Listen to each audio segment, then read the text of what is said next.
Moin Leute, we will have a look into the aviation sector right now. Thousands of planes grounded, no one's traveling anymore during these crazy times, and we will have a talk with a pilot, with Jason from FlyJV. And he's not only a pilot, he's recording his flights and some thoughts about aviation and how you can adopt this to other fields in your life.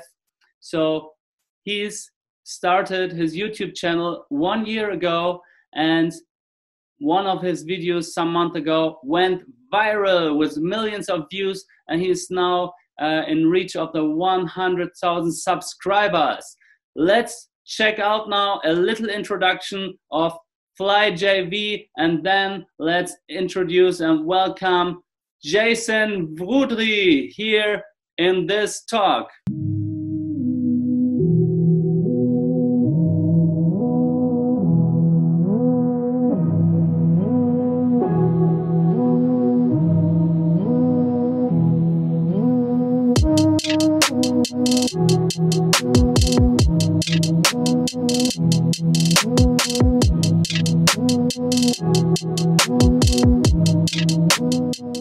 Yeah. André. Yeah, Jason, how you doing? Man, I'm good, man. Like I said, we're surviving with everything that's going on right now. Yeah. Got to keep the positive mindset. Like I said, don't be negative. Don't be negative, yeah. So, let's say it together. Moin Leute. Moin Leute. Yeah, exactly. Yeah. That's how we do it here in Germany, man. That's great, bro. And for all you seeing this here, for the audience, I'm very happy. This is a very special episode with Jason, who wanted to be on stage at Moin Startup Camp. Unfortunately, it cannot be happening because of this coronavirus, this stuff happening all over the world. So, and then Jason said, yeah, let's do this online. And yeah, bro, I'm very excited and about your story. I saw this from the beginning when you started about 1 year ago, and now you grew your YouTube channel to nearly 100,000 subscribers, man. You wrote. I need 4,000 more. I need 4,000 more. Almost there. Yes, man. Almost 4,000. The road to 100,000 subscribers. I want to say something important to me in my head. Yeah, please. Something that people need to understand. Okay. A lot of people think that in life, things happen. It's luck. It's overnight success. It's all these things. Your shirt says start, fail, succeed. There's a lot of things that happen in the background. Yeah, there's a lot of things that happen in the background before people can even see it. If people see something and they like it and there's attention given to it, it means there's something in what is being like in the product that is giving attention to, that is getting attention to it. Like there's something that people like about it that they're watching, So what you need to understand is this: consistency in doing something a lot of times will increase the luck that you have, because luck is not really luck. Luck is being in a position where you have opportunity repeated amount of times, but you have the preparation to be able to take that opportunity. If you don't prepare for something, no matter how many times you have luck for opportunities to come to you, you can't even take them. So you have to work on your own in what you want to do and what you want to accomplish as much as you can every day for that luck to actually manifest. There's no such thing as overnight success. There's overnight exposure where you see something out of nowhere, but before that happens, there was a lot that was put there. So you need to understand that. I'm saying that to your viewers, and I'm saying that to mine as well, because I don't know if we're gonna put this on my channel and your channel or how it's gonna work, but I want this message importantly to be put there. It's important for people to understand this, because it's not luck. It's not luck. What you're doing is not luck. You're posting a lot of videos. You're going to all these different places. You're interviewing people. It's a lot of work. The people need to understand that. It's a lot of work. And the moment you start getting these 10,000 subscribers, 100,000 subscribers, it won't be because of luck and it won't be overnight. It's all the work you're putting now. That's important for people to understand. And you live also what's written here on my pullover, right? Yep. The start, fail, succeed way, man. No, you start, you fail, and you succeed. That's the only way. And the thing is, I'm Yeah, going to tell you something. What I believe personally, I think there's no such thing as failing. You fail only if you fail and you stop. If you fail and you continue doing something until it succeeds, it was never a failure. It was just you learning to be able exactly. to succeed later. Because everybody fails, but the fact that they failed, they're not going to make the same mistake again. Yeah, they So stop, and they not that most of the people they won't continue because they are so fucked up from this failure, and then they are kind of, yeah, I cannot do it anymore, so they stop. It's like you said. exactly, it's like if you just keep going, at some point it will work, no matter how long it takes. Because I think it has to do with like other people looking at you and like you don't want to be humiliated. You want people to feel like you're not good. But man, it's at your own pace. You only fail the moment you stop. That's what I think. You said you had your last flight yesterday, Yeah, and it's not clear when you restart. exactly. It has to do with like Oh, the moment the airport opens again and the moment the borders open again. The airline is fine. We're fine. But it's just we can't fly because the airport is closed and we can't leave the country. So there's no flights happening. so where are you right now? I'm in Ivory Coast. And where? Ivory Coast. Ivory Coast. Yeah. So I'm stuck here. I In was which, in supposed to which, actually go to Canada. in I which? was supposed to actually come to Germany because I still have my days off and stuff. I was supposed to come to Germany on the 24th Yeah, and then go to Canada after this for like a week. I yeah. can't move. I can't do anything. Can you go to Canada right now?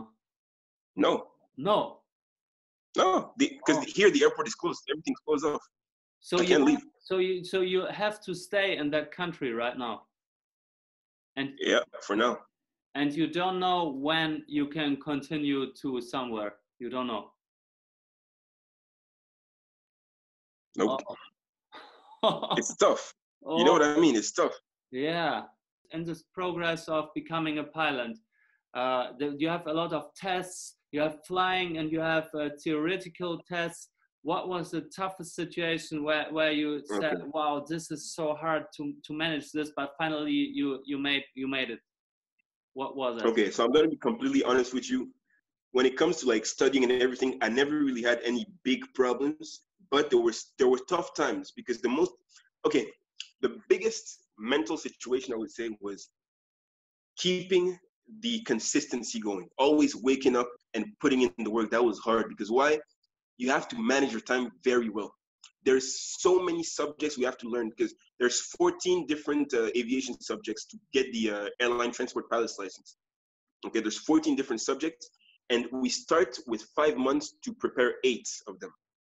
And during the end, before you do the official exams, because there's people who actually come from EASA, like from official like aviation companies to come examine us at the school. So you have to prepare. So you have 2 weeks where you don't have any classes or anything. You're just studying. So you have to keep yourself in this mental space where you're just studying, and you get disgusted. You get fed up from studying so much. You're tired, man. You're always on your desk, looking at your screen, studying.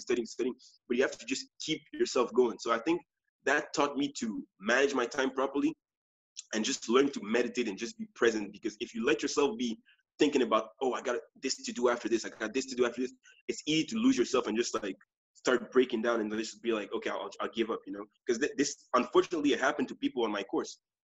Mm-hmm. We were class 162. There were 14 of us when we started our class. 14. We finished 5. 5 of us finished. Oh, okay. So 5 of us finished. so the If you other, go on my Instagram, there's a picture of like a group of people I was with in my class. I think it's like 6 of us in the picture. yeah. 1 or 2 of these people were from other classes that came to our class. But the original group, it was like 14 and we ended 5. It was crazy.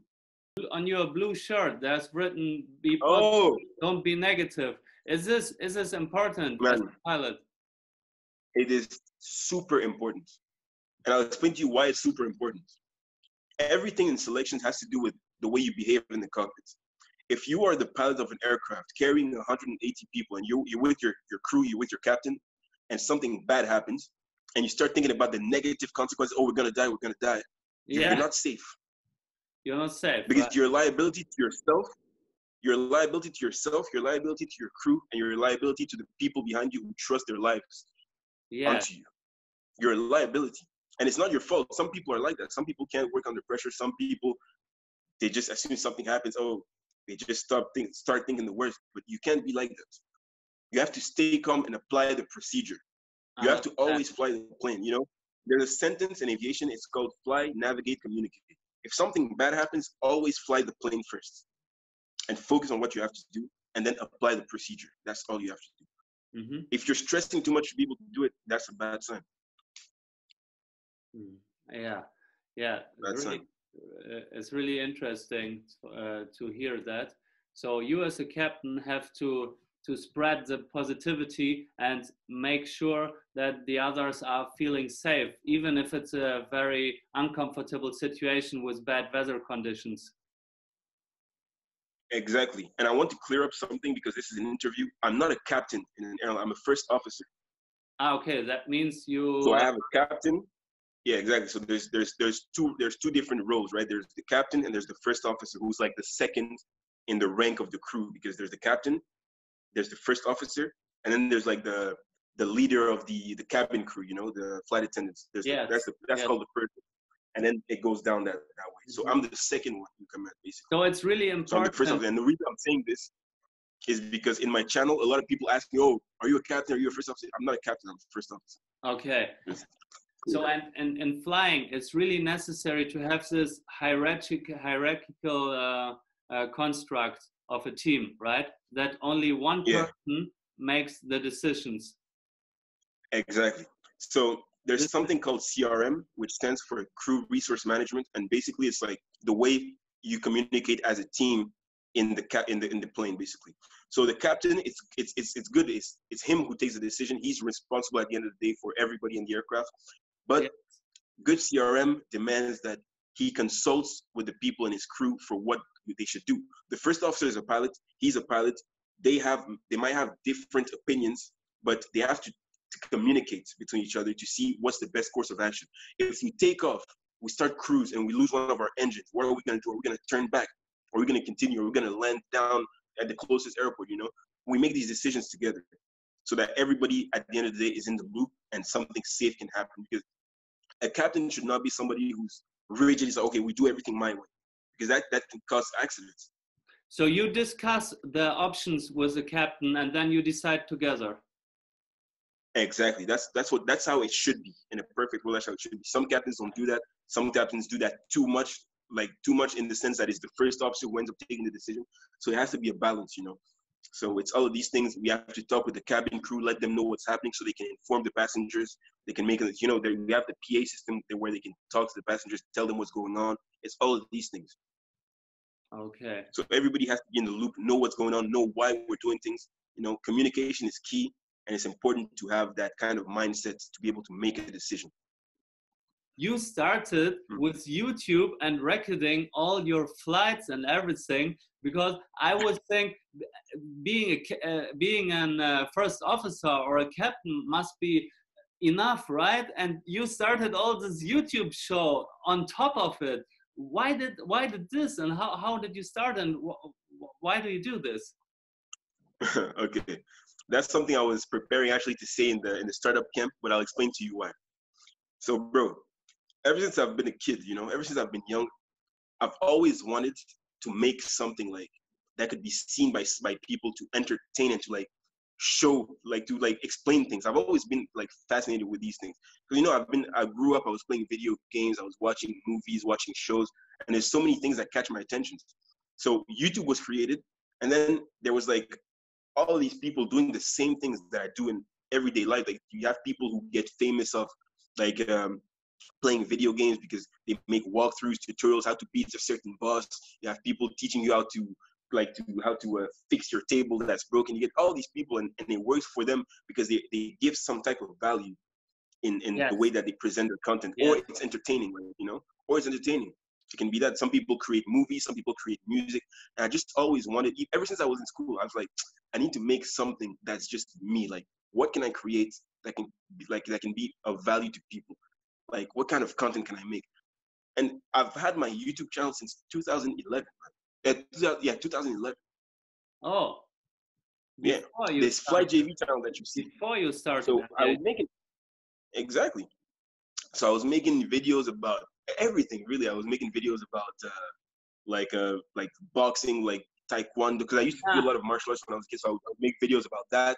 You know, I was making videos like animations. I was making music videos with my friends, all types of things. But it wasn't working because at the time I had no central point of, in terms of like a subject matter. I didn't have a specific subject matter. I was just making all type of content, and ah, sometimes I would get views, you sometimes I you wouldn't you get you, views. you uploaded And a mixture of everything. You, exactly. and that's not working And on. the key to succeeding in something, exactly. The key to succeeding in something is being consistent and being good in what you do. Is having a Ah, consistency. and that That's what I believe. you've been talking about that before when you became a pilot of this consistency, and that this is so crucial and so Exactly. important. So you Man, learned that consistency. in your first days in school, in your pilot school, and then you adopted this to the YouTube world, right? And you understood Exactly. why your channel what was not working in the beginning. Hey, ooh, whoops. Sorry, I dropped my phone. Exactly. So All let's put it right. this way, right? So I started flying gliders in Saarbrücken in Germany, and I started recording my flights. So I had a GoPro. I started recording my flights in the glider, and I just loved the footage. I looked at the footage. I was like, man, I could just make an edit on this footage and just make it inspirational to make people want to fly, because a lot of people want to fly. They don't know what it's like. Maybe they're scared, and I could just share that. So I started sharing these videos on Facebook around like 2012, 2013. And a lot of people liked it. They were just, oh, that's amazing. I never thought it would be like that. It's just such a different perspective. I was like, okay, cool. So I just kept that on the back burner. I went to do my flight school. I finished my flight school. And when I finished my flight school, I had a lot of time between the time I got a job and I finished flight school, because obviously I was looking for a job. I had to go to my type rating and everything. So I started doing, so I said to myself, okay, I'm going to make a video about aviation. I'm going to start trying to create a habit for myself to make videos about things that I think can be interesting for people to know about aviation. So I made one video, and that video you can find it on my channel. It's called Sky Life of a Student Pilot, and it's Spain edition or something. It's like one of my first videos. Mhm. I uploaded this after flight school because I was like, okay, I'm just gonna try putting out one video. I'm just gonna try to do an edit, put the music I like, and try to make it motivational for people. So I did that, and I liked it.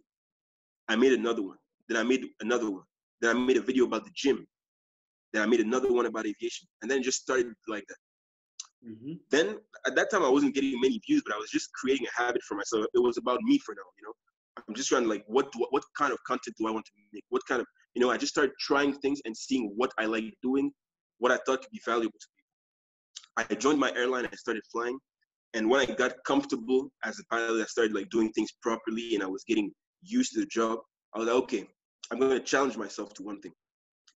For a month, I'm gonna post one vlog a week. I said that to myself. I'm gonna post one vlog a week. One vlog First week, a I week. posted Yeah. exactly. So I posted one. Second week, I posted another one. Third week, I posted another one. Fourth week, I posted another one. By the fourth week, it became a habit. So I Yeah. didn't stop. Cool. You know what I mean? So I Yeah. kept making So, videos. so I to kept making videos. yeah. So to keep on going and keep this consistency, Exactly. you would recommend Exactly. to make it a habit, right? Exactly. With everything in life, right? Yeah. Exactly. So If I you made want to videos change once something, a week. change Once yourself. a week. At some point, I make a video. 2 months go by, and I'm walking in the street. I'm going to the bank, and then my phone keeps vibrating. I'm like, what's going on? I take my phone. I see one of my videos went crazy. Yeah, the one with more than 5 million views, right? Exactly. Out of nowhere, like it's 3 months after, 2 or 3 months after I posted it, people just started watching the video like crazy, reposting, sharing, commenting. It Do you? went crazy. Yeah, yeah, and Like, kind man, of. so that's how it started. That's how it started. Do you have an explanation now for that? So YouTube featured it on the starting page or something like that? Yeah. And I think why that happens is because why I believe that it worked. Why did YouTube put it on the first page is your question. Yeah, That's your why? question. Why? Okay, so the way YouTube works is an algorithm, right? So they take the statistics of your video. So for example, let's say I make a video that video was 7 minutes. And at the time, the average viewership of the video was 4 minutes. That's more than 50% of the video. Yeah, exactly. So they look at that. After they're done looking at that, what they do is they look at the likes and the dislikes, the ratio of the like and dislikes. Yeah. They look at how many people comment on your video. Okay? And then the more these things are high, the more they start putting that on the first page for certain people. Yeah. The more people click on it, the more they keep putting it on the first page and they leave it there. Mm-hmm. You see? And if these parameters keep increasing, they repost it more and more for you. So it's like a spiral. It keeps going forward, you know? Okay. Because so people start, like, people share on Facebook, people share on Instagram, and these things, YouTube knows about the sharing, like on other social media. They know about it. And the more that happens, the more they put you on the first page, because they think to themselves, if people are watching more than 50% of that video, there's something valuable in that video for other people. So we're going to share it again. Understand. Okay. Yeah. Very exactly. Good to know. Exactly, man. So that's how it works mainly. So let's say, for example, you make a 10-minute video. On average, people's attention span is not big. People watch videos for 1 minute and they click off of it because they don't have a lot of attention. There's so many videos, man. I know, yeah. You know? So if you manage to get like a third of your video to be watched by most people on average, that's a lot. Yeah, but it depends as well, like engagement. Like it depends also how many people comment on it, how many likes you get, you know? Yeah. So, and also you have to think, something very important that allowed me to grow quick on YouTube is analyzing the people who do content that's similar to mine. That's the key. If I didn't do that, I promise you I wouldn't be where I am today. Because what I did is, before I even made my first video, the skylife of a pilot that I put, I went on YouTube and I opened 5 different tabs. On one tab, I wrote airline pilots. On one tab, I put how to become a pilot. On one tab, I put pilot's life vlog. I put all these things and I saw what are the top channels for these words. Yeah. I went on these channels and I looked at the titles of their videos, the descriptions. I looked at the keywords that were used by these people. And I started using the same keywords, but in a way that makes sense. I don't just put words to clickbait people, you know, in a way that makes sense. Mm-hmm. So I started using the words airline pilots, airliner, Airbus, A320, day in the life, these things that were recurrent for people who were big in aviation. And it started working for me. Right now, I'm the #1 for the 2 words airline pilot. I'm the biggest YouTuber for these 2 words on YouTube. So because I kept using that and creating my own set of videos for these things, basically. You understand? Great, man. Amazing. And I hope to see you in October when we restart all this, that you light up our stage with your story. That's what I want. That's what I want. I've never been in an experience like that.